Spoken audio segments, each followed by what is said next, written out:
Well, folks, I've wanted to get him on for a long time. Russell Brand, who is a comedian, best-selling author, actor, TV host, you name it, who has been popular for many years, but he's really a sensation now.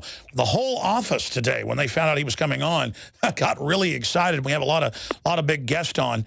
And what's exciting about this is that Russell Brand is outside the box, and he's getting people to think. And obviously it went viral all over the world a few months ago when he confronted kind of the talking heads that are on the mainstream media MSNBC channel with Mika Brzezinski. And so Russell Brand, he's doing his worldwide tour right now, joins us. Russell, thanks for giving us some time.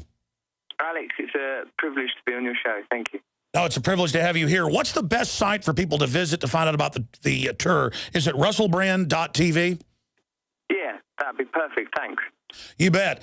Wow. So bottom line, what is front and center most important to you right now that's happening in the world? I think the thing that is most important to me is the thing that I'm talking about in my show is the cultural narratives that we are told, the way that we are presented with information, the way that meaning is designated, the significance that is given to certain issues and not to others, and the light in which stories are told. So I think that that could obviously comprise Edward Snowden, or it could comprise Syria, it could comprise more broadly the manufacture of consent or the manipulation of the consciousness of civilization through a conglomeration of government, big business, and media. Coming into this interview, we played a clip when you were on MSNBC, and that really struck a chord with people when you just laughed at their narcissism and said, you don't talk about anything real. You're basically a bunch of peacocks up here. What was it like behind the scenes? And it seemed like you were clashing with them, and it really captured people's imagination. What happened there? Because you were in the middle of it. Well, I mean, it's quite typical when you go on those type of TV shows that there's a particular frequency or pitch to the interview. There is a normal manner of speaking, not only the type of topics that are discussed, but the kind of banal, slightly shrill tone that the information is predicates on celebrity and gossip and what I would call low-frequency data, low-vibration information. So it was like that. So it's like that when you go on anything on mainstream television. Those programs all sound the same. People all look the same. They all talk in the same way. And it was that kind of atmosphere.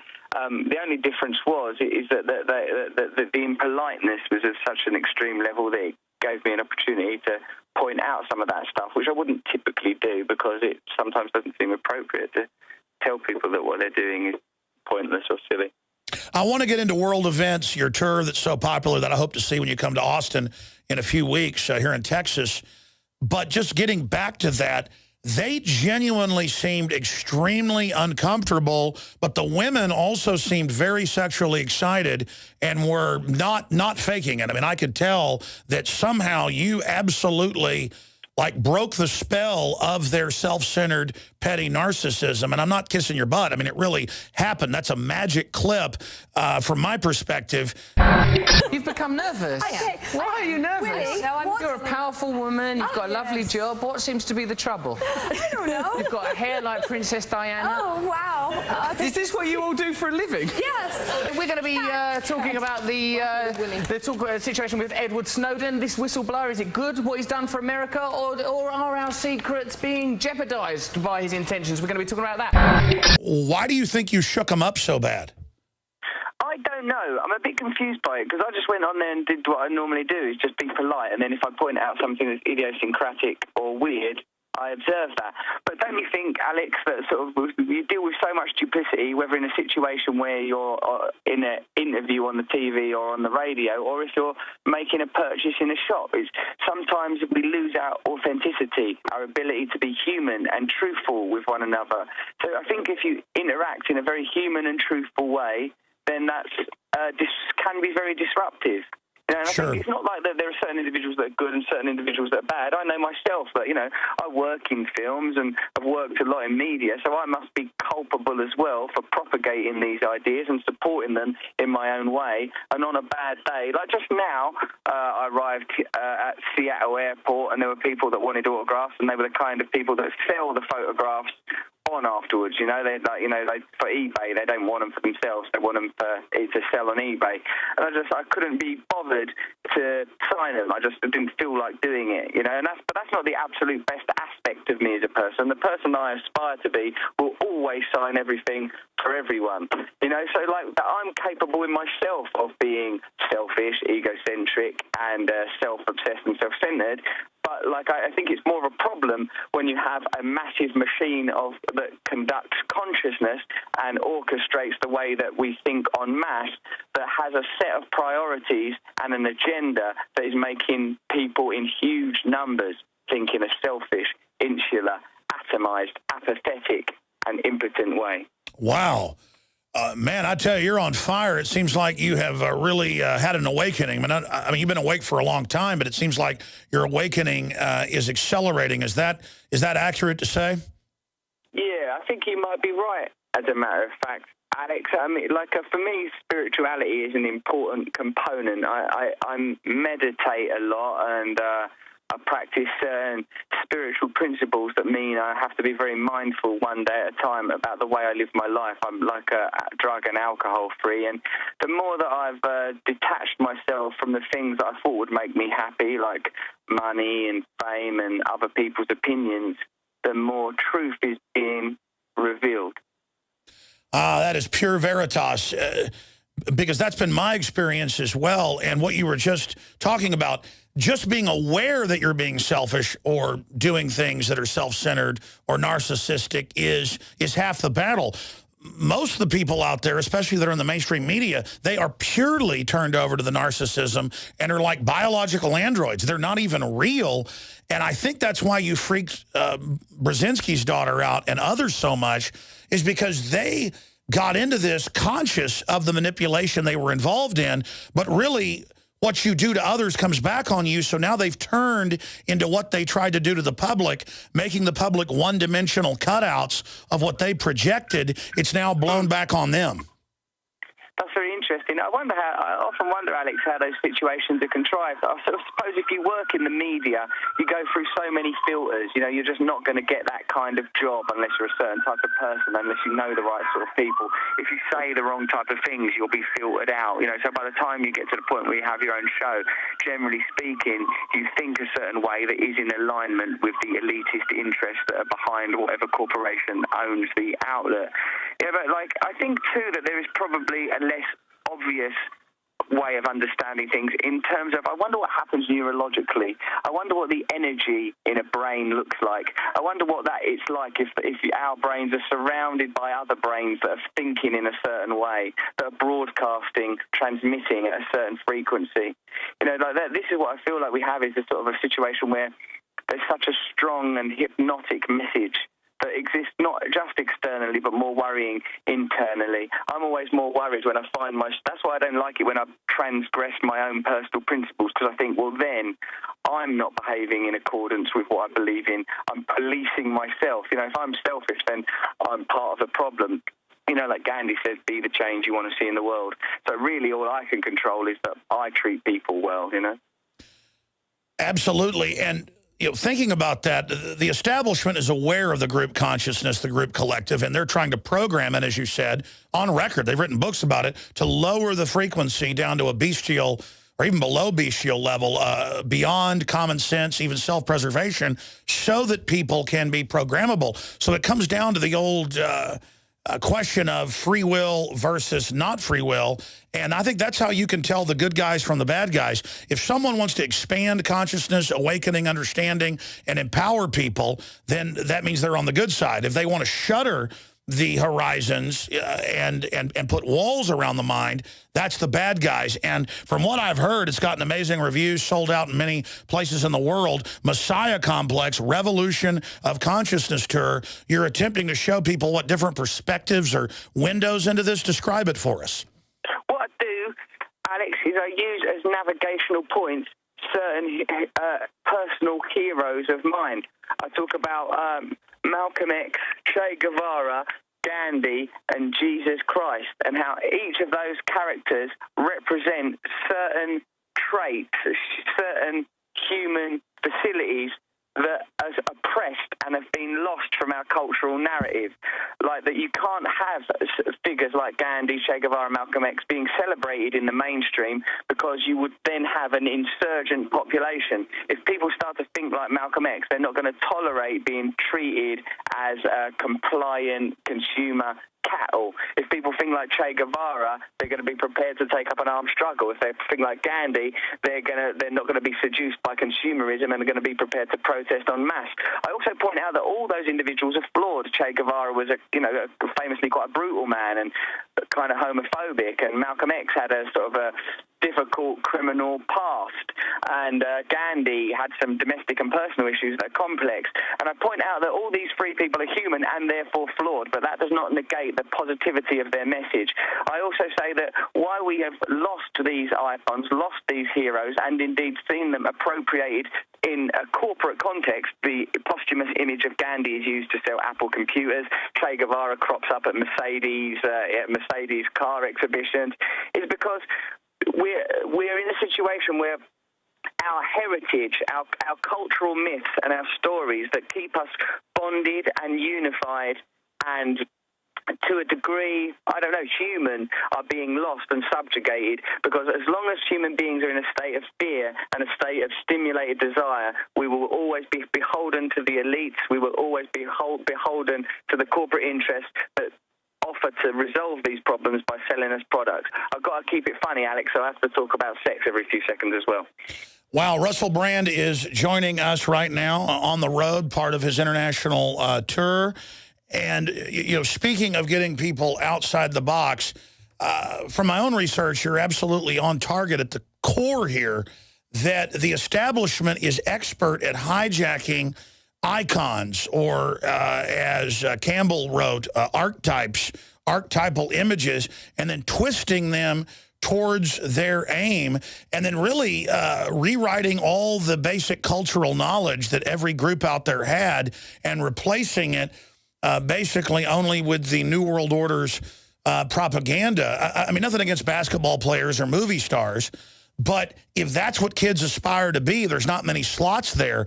But by making those people the icons artificially and making that the only thing that matters, then kids will never think about being a revolutionary, or never think about standing up nonviolently to oppression, or never think about the fact that they could change the course and be an example to others. And so I really get from this that you're trying to almost go back and see what these people really stood for and try to get folks to become aware of this power? Yes, exactly, Alex. I look at some corporate slogans like McDonald's, loving it, which is kind of meaningless and empty and an exploitation of an interesting piece of language to do with love. I look at Diet Dr. Pepper and their slogan, unbelievably satisfying, and how ridiculous and hyperbolic that is. Even the slogan of Gillette razors, the best a man can get, I can immediately point out that this is setting the bar very, very low for humankind and for mankind. The kind of language used and slogans used by Malcolm X, by any means necessary. Che Guevara, it's better to die on your feet than to live on your knees, and Gandhi, be the change that you want to see in the world. These messages are subjugated. Furthermore, these heroes I offer replaced gods, and gods themselves are symbols of certain traits and ideas. Indigenous faiths typically are pagan, which means they worship the earth and their environment. If you have a culture of people like the Celts that worship and revere rivers, how will you feel when corporations want to pollute your rivers? If you have an indigenous faith like the Nordics who revere the noble oak tree, how will you feel about deforestation? If you have people like the native people of this country that revere and worship the earth and soil, how will you feel when people say that fracking is a good idea and necessary? It means that we've lost our narrative that ties us to our actual reality, our authentic reality, as part of nature, not living separate from nature, but part of nature. Sure, they get us. It gives us a narrative where we live in accordance with elitist interest. Wow, so they get us to sell out for light beer and blue jeans, as they say in a recent popular film, and then we're not satisfied by the light beer and blue jeans. Folks can go to russellbrand.tv to find out if they can still get tickets in their area of the world. Russell, where else are you going now on the tour, and where was your favorite place you visited since you got on the road? Well, I've been all over Canada and had a great time there. I'm currently I've just come from San Francisco. That was fantastic. And I'm in Seattle now. I'm going to Portland. Then I'm going to be back in my country for a few days. And then, I'll be in sort of New York and Florida and Austin, Texas. I'm enjoying all of it, really. I mean, you know what it's like when you're touring. You don't spend an awful lot of time in any one location. So, but I really love America and love being with the American people and find that, broadly speaking, American media and American politics is not representative of my experience directly with American people. Sure, absolutely. It's a fake projected culture that the world sees that is not even America. It's like New Yorkers still move to Austin or still visit Texas and think we ride horses to work and that we're all the Beverly Hillbillies. In the 10 minutes we've got left, Russell, I want to go over some of the world events with you that are happening right now, like Syria. But first, what do you think's happening in the media revolution? Because mainstream media is dying. Every metric shows that. Alternative media, the people's media with its real diversity, is exploding. I want to get your take on where you think the future of the media is going and cultural developments. And do you think that the human species will survive to become a type 1 civilization and make it off the planet? Type 1 civilization. Oh, cool. What does that mean? That we get our own extraterrestrial operations going and populate other planets? Well, with Alex, what I think with the media stuff is that I think that, I think the diversity provided by social networking and new media is very, very positive. But the status quo are expert at manipulating and co-opting any countercultural movement. If you look at how hip-hop began as a very sort of radical, anti-establishment voice and eventually couldn't be more about consumerism and bling and wealth. The same thing happened with punk. So I think any countercultural movement is at risk of being approximated and appropriated by the mainstream. And I think we sort of see already the way that sort of social networking is in cahoots with the government and with the whole PRISM affair, that it's going to be very difficult for truly radical new media to survive, particularly if it's effective. So, but I feel very optimistic about it. And the more that people communicate, the more that people realise that even if we are different from one another, we have more in common with each other than we do with the people that rule us and govern us, then I think that we have a chance of changing the world. I think we do. I hear buzz about Russell Brand all over the place, mainly in new media. And I know the system wants to try to shut it down. I don't think the genie can be put back in the bottle. I know you don't like talking about yourself specifically in your meteoric rise, but I don't really follow even pop culture. I see it there when I tend to look at it, but I also see it on the streets, which is really what's evergreen. Why do you think you're getting so much more popular? Well, I don't know, but I hope that it's obviously I hope, Alex, that it's as a result of moving away from moving out of alignment with the messages and narrative of mainstream media and being truthful to my sort of my original intentions when I became a stand-up comedian, as a sort of inspired very much by men like Bill Hicks and Lenny Bruce and Richard Pryor, who made telling the truth funny, which I may not have done in this interview, but I assure you I do in my show. It's a very, very different kind of format. When I first started out, I was very interested in anti-capitalist protest and environmental issues, and sort of several of the occasions when I was arrested when I was younger was a result of behaviour at sort of anti-capitalist marches and environmental marches and stuff. So it's always been something that's in me. But now that I'm finally disillusioned and disenchanted with the spell of mainstream popularity, perhaps something new can flourish. I didn't start living until I got disenchanted with it about 18 years ago. And I just, my life gets better and better the more I realize it's almost like a matrix. It's fine to be on it, to use it to try to wake people up. But other than that, that's the only thrill there. There's no thrill anymore just in the fake syntheticness of it. Russell, I want to talk about some good news from my perspective. Nobody's saying Assad's a good guy, but the West did start the war, did fund the rebels starting 2.5 years ago. And for the first time, since 1782, when the British Parliament voted to end the war against the colonies, they voted down the Prime Minister in the UK, David Cameron, wanting to go to war. Obama, he has a 9% approval rating on this war in a Reuters Washington Post poll. I mean, when Bush did all these lies, he had a 72. Now it's very unpopular. I see this as a sea change where libertarians, conservatives, liberals, everybody I know sees through this and knows that it's about the takeover of the Middle East that Wesley Clark exposed the 7 nations they wanted to target. I went through the Pentagon 10 days after 9/11, and an officer from the Joint Staff called me into his office and said, I want you to know, he said, sir, we're going to attack Iraq. And I said, why? He said, we don't know. And then I came back to the Pentagon about 6 weeks later. I saw the same officer. I said, why haven't we attacked Iraq? We still going to attack Iraq? He said, oh, sir. He says, it's worse than that. He said, I just got this memo from the Secretary of Defense's office. It says we're going to attack and destroy the governments in 7 countries in 5 years. We're going to start with Iraq, and then we're going to move to Syria, Lebanon, Libya, Somalia, Sudan, and Iran. What is your view on Syria, and are you optimistic and excited that the UK Parliament, for the first time in 200 years, did the right thing on war? I certainly agree with you that that vote is as a result of widespread disillusionment with the political process. I think that obviously the Middle East is one of the most complex issues in contemporary world affairs and has been for millennia. What I believe is that our focus has to be the humanitarian aspects, the displaced refugees and the hundreds of thousands that are suffering as a result of military conflict in that area.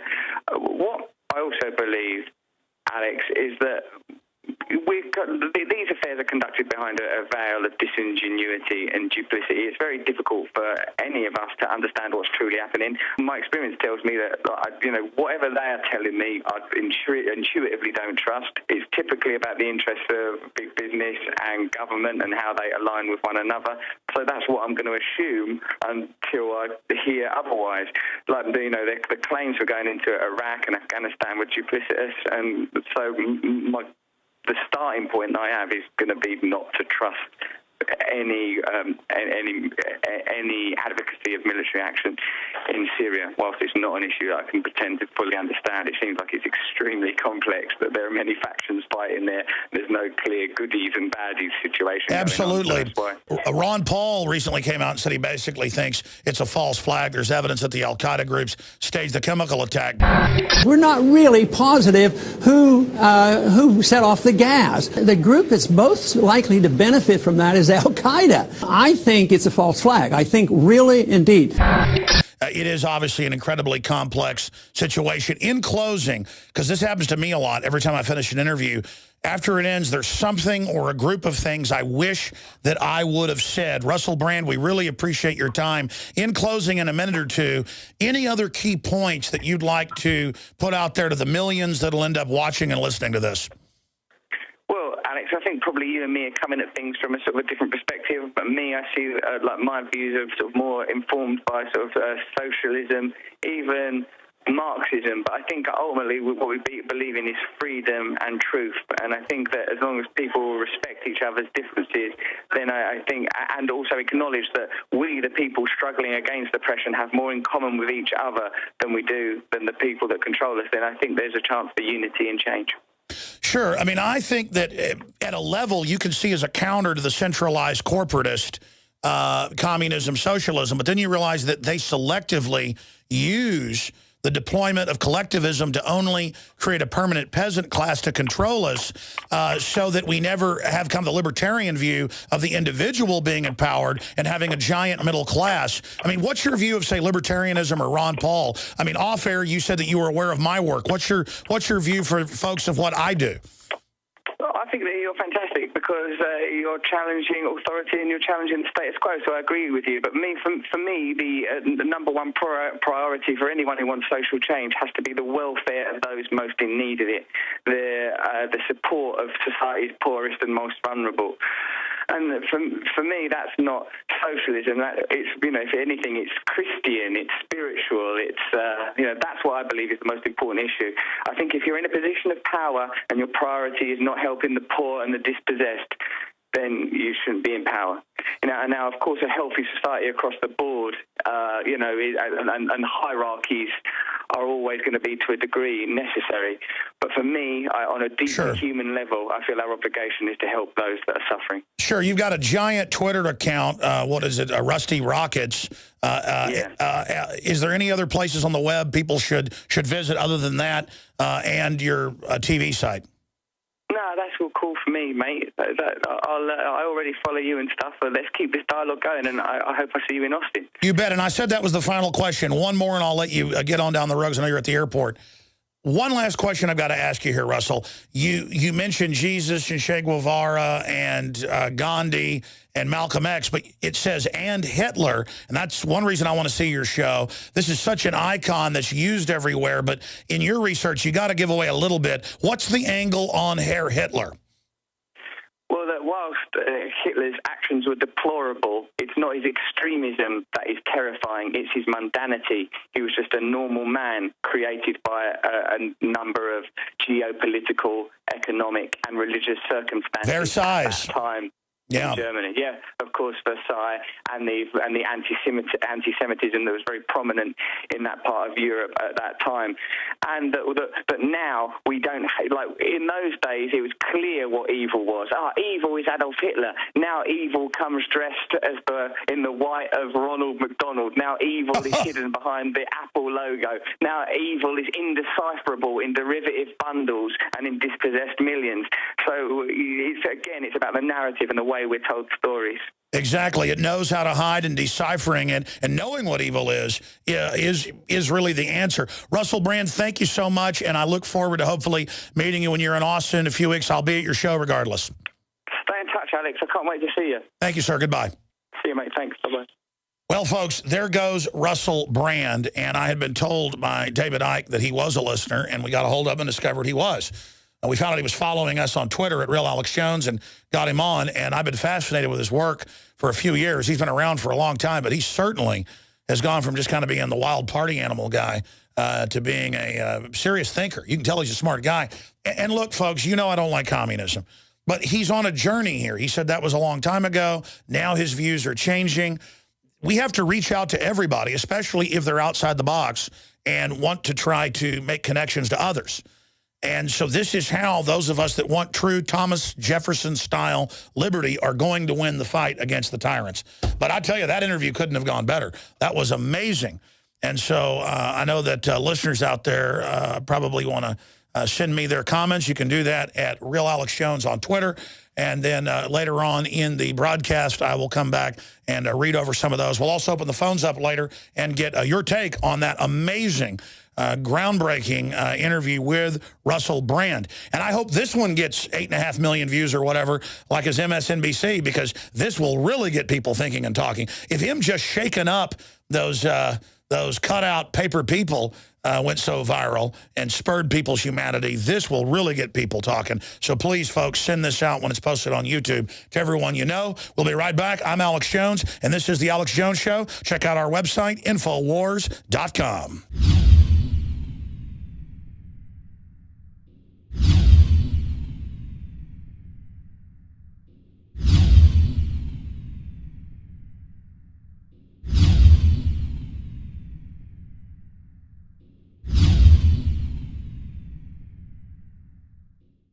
Yes, these men and their hypnotized followers call this a new order.